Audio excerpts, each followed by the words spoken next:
Gotta find me an angel. You're listening to the Life After Loss podcast. This show is a safe place for angel moms and angel dads who have lost a child. It's a safe place to share, cry, celebrate, and connect to a community of parents who have experienced grief and gotten through it. Here's your host, Darcea Handy. Angel moms and dads and everyone who's part of this Life After Loss family, I want to say thank you so much for joining us for this episode of Life After Loss podcast. I want to send a special thank you to the young ladies who surprised me on Wednesday evening. I was speaking and two young ladies came up to me and I wasn't expecting it. And they told me, you're an angel and we love what you do. And thank you so much for doing it. And we love your podcast. And I was just in tears. And not only did they say that, but they also said, we love to help you.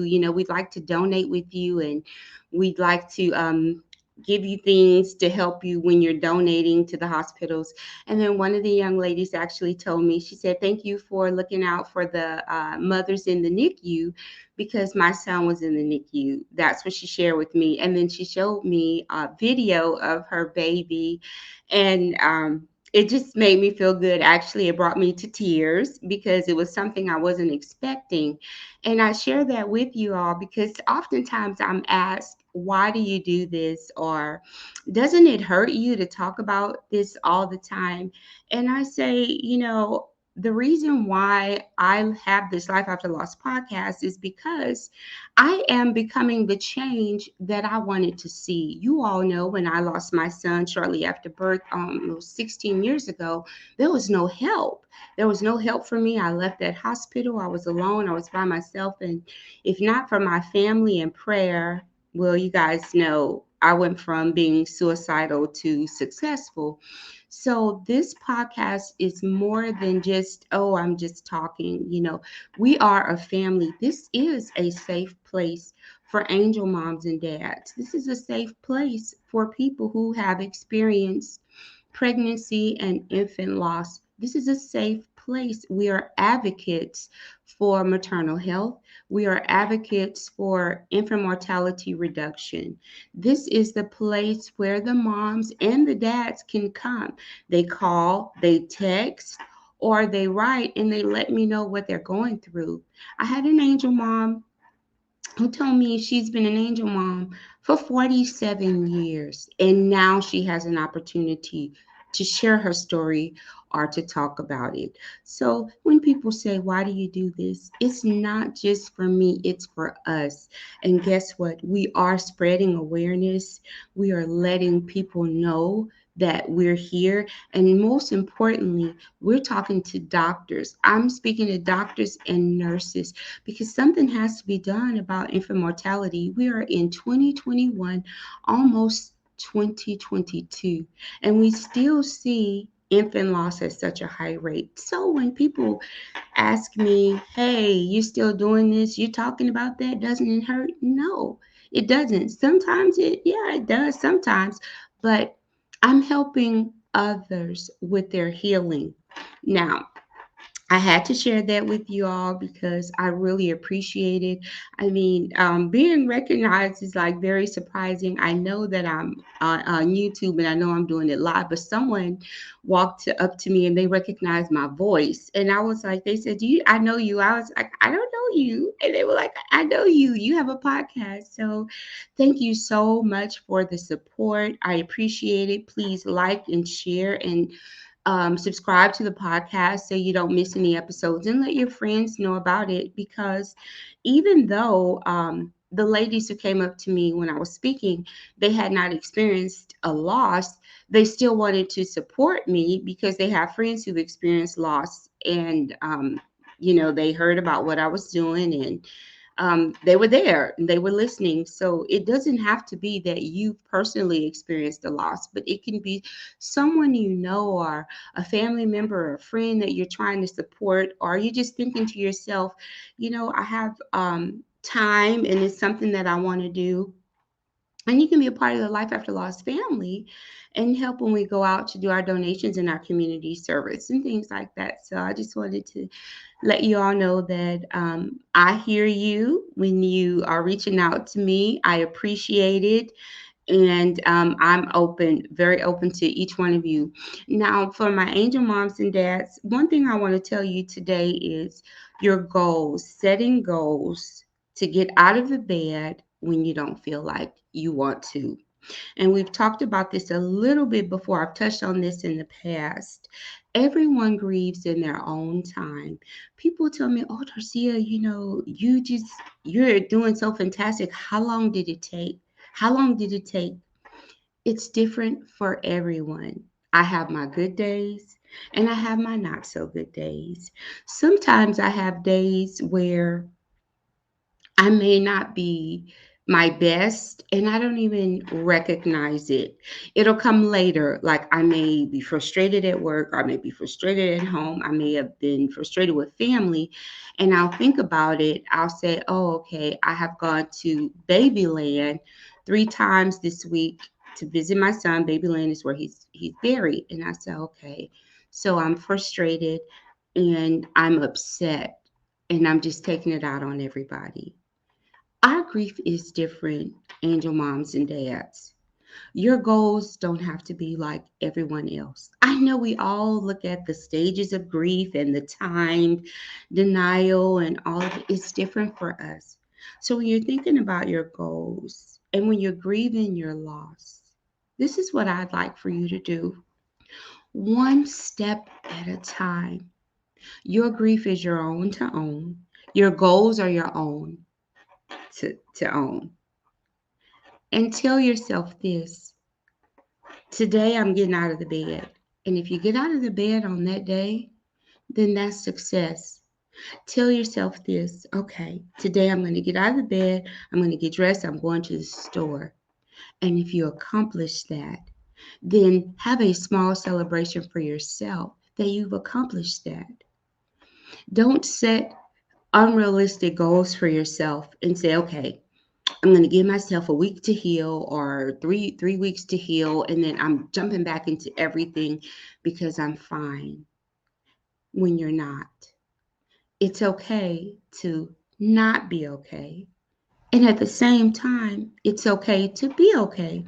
Okay, so Darcia, what are you talking about? This is what I'm talking about. And I shared this a few weeks ago about smiling.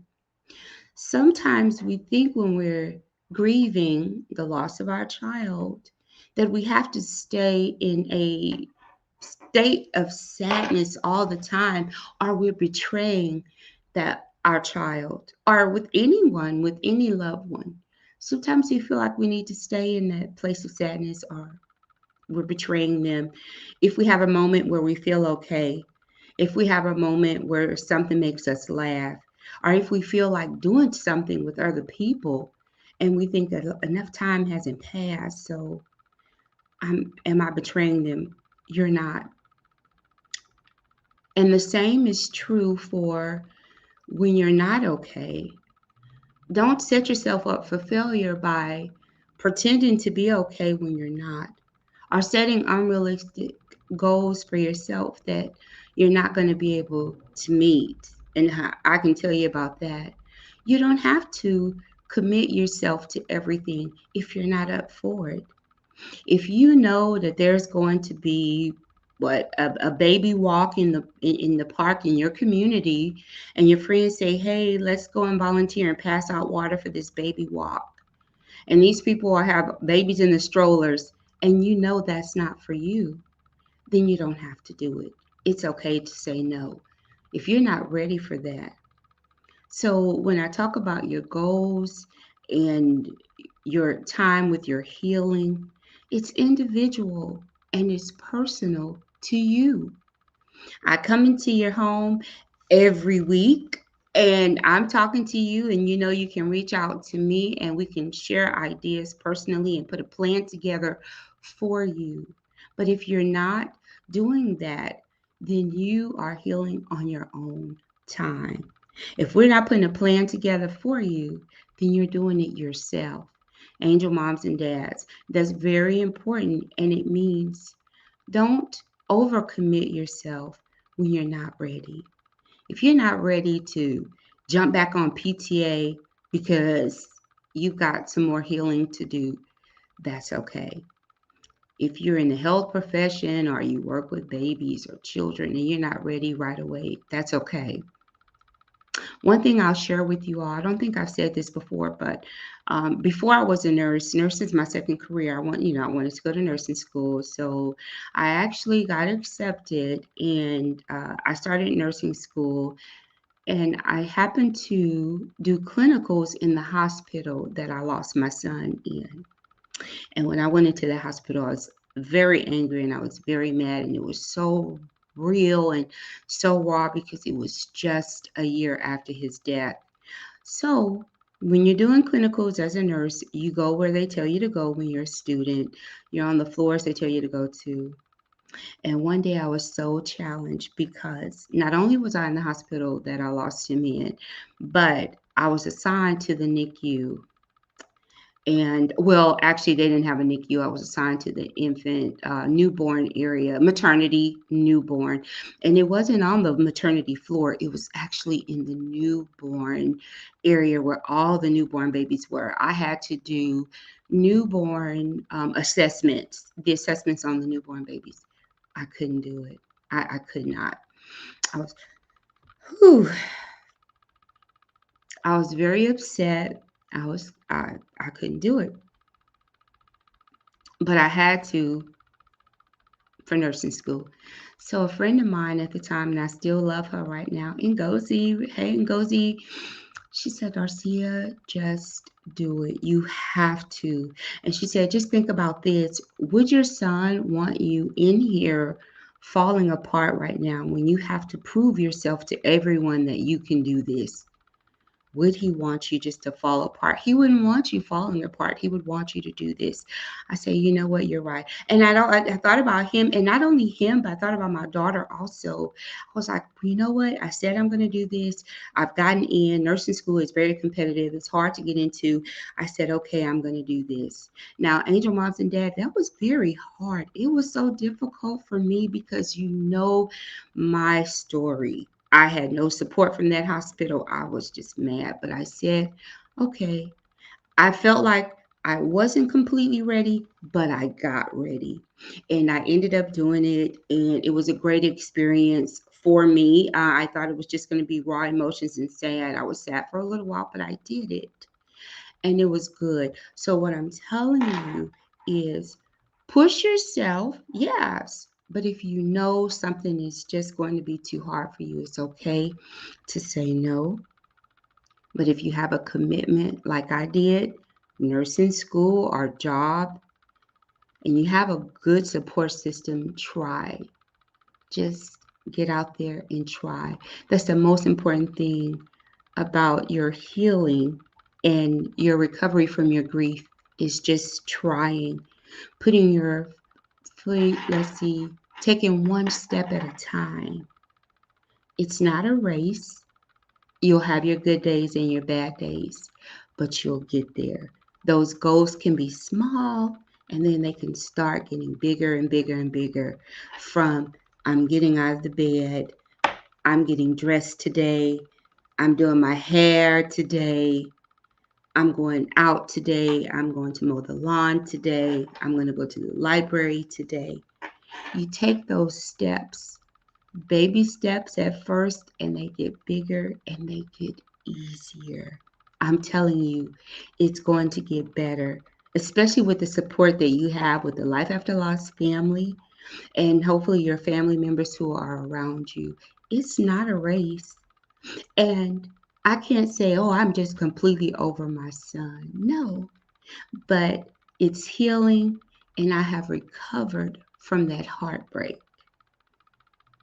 And that's what I want you all to focus on. Recovering and healing together in your time. You have to do what's best for you and let us help you on your way. You're no longer alone. You have a full family over here that's here to help you. So reach out to us. Reach out to your Life After Loss family. I'm starting to meet so many people in different places that pretty soon we'll be able to have a Zoom meeting and we can see each other in person, and we can connect in different places so you will know you can put a face to other angel moms and dads just like you. So with that, I just want to say thank you again to the young ladies who have come up to me. Thank you again to the physicians who gave me an opportunity to speak and share my story, and all of the advocates out there who are promoting pregnancy and infant loss awareness. Thank you, thank you, thank you. Life After Loss family, I love each and every one of you. And remember, your healing is in your time. So as I always say, take care of yourselves and each other. Until next time. You've been listening to Life After Loss with your host, Darcea Handy. Subscribe to the show wherever you get your podcast for new episodes every Wednesday. For more on this program, log on to ShalettaMakesMeLaugh.com. If you're like me, family is the most important thing in your life, but talking about finances with your family can be a challenge. This is a photo of me, my mom, my grandmother, and my great-grandmother. Every lesson I learned about putting money away for a rainy day, I learned from them. That's why I'm moderating an AARP panel on Tuesday, November 9th at 6:30 to talk about saving money for retirement no matter what stage you're in. So whether you're Gen Z, a millennial, Gen X, or a boomer, join me on November 9th. We'll have a panel of common folks like you and me. We'll work together so we can find solutions. To sign up for this free event, log on to aarp.org/MN events. This event is sponsored by AARP Minnesota, Black Women's Wealth Alliance, Bridgemakers, and Youth Pride.